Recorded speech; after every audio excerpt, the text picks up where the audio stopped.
Hey everyone, welcome to my new channel, Regs and Revs. This is a relatively new thing for me. I'm still getting used to the whole talking to a camera thing, so please bear with me a little bit. But what is this channel going to be? Mostly as a bit of a pastime for me, but I'm kind of going for something different. My two main passions are riding motorcycles and scuba diving. I've been diving for about maybe 2 years now, mostly shore dives. Plenty of stuff to see, and so I thought I'd share part of that with you guys. And also I recently bought a motorcycle. I've been riding it for 7 or 8 years now. I think this will be my 4th bike. Done a few trips back in the UK before I moved out to Australia, and thought I'd get into the adventure scene. So I mean, you can probably see her in the background, but this is my new KTM 390 Adventure. Like I said, I'm new to the adventure riding scene, so I didn't want to go with anything too powerful. These are getting great reviews online and pretty much everywhere right now. Yeah, I guess follow me as I attempt to ride off-road, likely terribly because I've never done it before. This has only done just shy of 500 Ks, I think.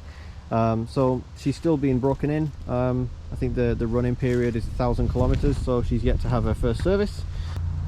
Very nice bike so far, beautiful to ride. The gear system feels like butter. Clutch is very light.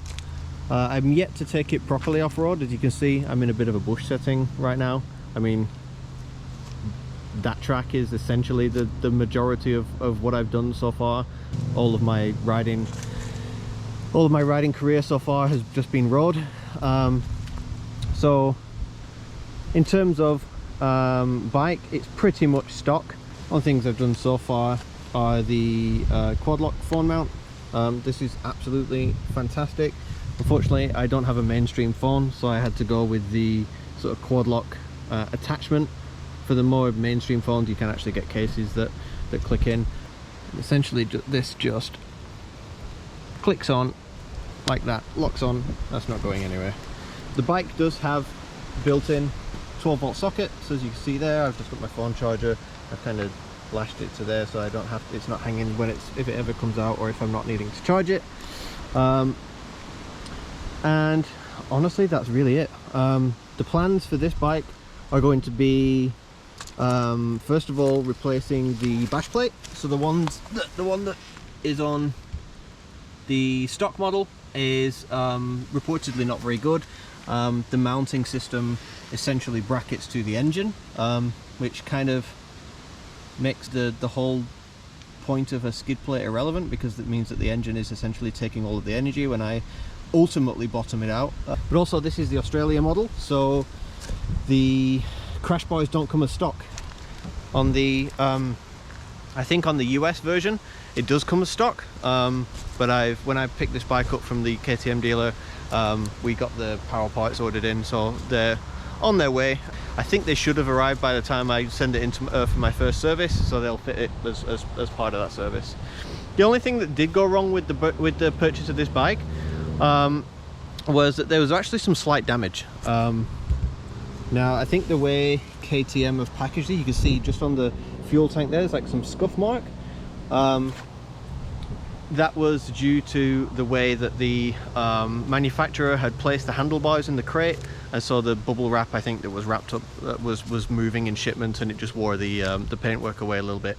The dealer did say that they've already got parts on order. It'll be sorted under warranty. I think they're just waiting for the part to arrive and then they'll get fixed. But overall, the bike's fantastic.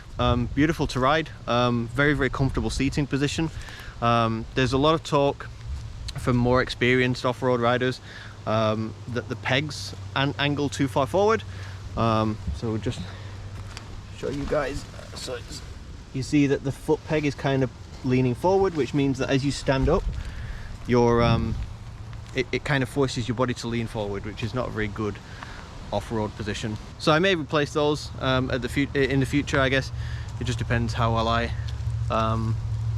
I do once I start to learn some of the off-road techniques. Not looking at bar risers just yet. I kind of want to get a feel for what's normal before I start replacing things that would affect the way the bike feels, because I think if I just jump in and start throwing in all the recommended additional parts and things like that, then I'm not going to get the feeling as to why they are needed. So I kind of want to start from basic foundations and work my way up, and just sort of have a bit of an appreciation for some of the things that I'm putting on. So what can you expect from this channel? Probably a lot of farting. I want to take a different approach. Rather than just having it focused on motorcycles, or just focused on diving, or trying to have both of my my pastimes split up across two different channels, I thought I'd try to sort of mix the two. There'll probably be a little bit of other things thrown in there. I'd like to sort of do a bit of a mishmash of both. The intention is to start doing weekend trips and things like that, so why wouldn't I take a mask and snorkel? The plan is for me and a friend of mine to start doing a lot of motorcycle trips, probably just day trips or weekend trips for to start with, but we've got so many things planned that it's not doing us any favors. We're planning far more than we're actually doing at the moment. I'm doing this particular video for two reasons. One, I want to introduce the channel, obviously, but two, I kind of want to set some goals for myself. I've never really done something like this and stuck to it, and so I kind of want to set some goals so that I know where the goalposts are, and maybe in 6 months or a year's time come back to this video and measure myself against those goals. Goal number one: within 12 months I want to have been on 3 motor camping trips. Goal number two: I want to have at least 5,000 Ks on this bike. Reason for that is just to make me get out. I can be terribly lazy at times. My work can be pretty stressful, and often it's quite difficult to get out at the weekend, just because either I can't be arsed, or I don't have the energy, or insert any other excuse here. Everyone's busy, everyone leads stressful lives, I get that, and that's kind of why I'm setting myself this goal, to force me to get out of my comfort zone. Go out when I'm tired, go out when I'm stressed, and use this as an outlet. Goal number three: in 12 months time I want to have logged 45 dives. I'm currently at 30. I'm setting this goal to make sure that motorcycling doesn't just become the majority of the content. It's easy to hop on the bike and just go for a tootle somewhere. It's a little bit more difficult to plan diving with buddies and things like that, and organize weekend dives. So I want to make sure that that gets its fair share of content. Goal number four: in 12 months time I want to have convinced at least one person on this planet to at least give scuba diving a try. Check it out, check your local dive center. You will be surprised how many people can do diving. It's not as expensive as people think. It's far more accessible than people think. The whole, mostly the arguments that I hear when I'm talking about people getting into diving is, oh, when I swim too deep, my ears hurt. That's the first thing that you learn when you're diving, is you shouldn't get to that point where your ears hurt, because they teach you how to equalize. So if that's ever been your reason to not get into diving, get into diving.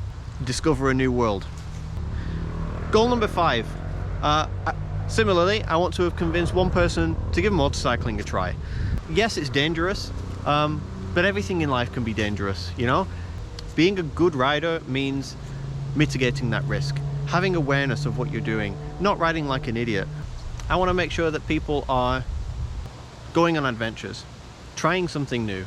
Am I terrified about riding off-road? Yes. Am I going to do it? Also yes. Life's about putting ourselves out of our comfort zone. It's very easy how getting up every day, going to work or going to your desk if you work from home, and doing work and then logging off and then eating and then maybe watching Netflix and then going to bed. Life's not about that. Life's not about that. Come on guys, let's get out. Let's have an adventure. There's plenty of things you can do. It doesn't have to be on a motorcycle, doesn't have to be 30 meters underwater. You can do an adventure with anything. Enough of my yabbering. Thanks for tuning in. I'm super excited to get this channel started. Hopefully we'll start to get some regular content out once I get my head around how to edit quickly, and sort of different ideas for content. So yeah, if you've got an interest in diving, seeing the underwater world, or adventuring on two wheels, feel free to come on this journey with me. I'm sure it'll be a laugh at my expense, as I fail miserably at off-road riding and struggle with my buoyancy as a scuba diver.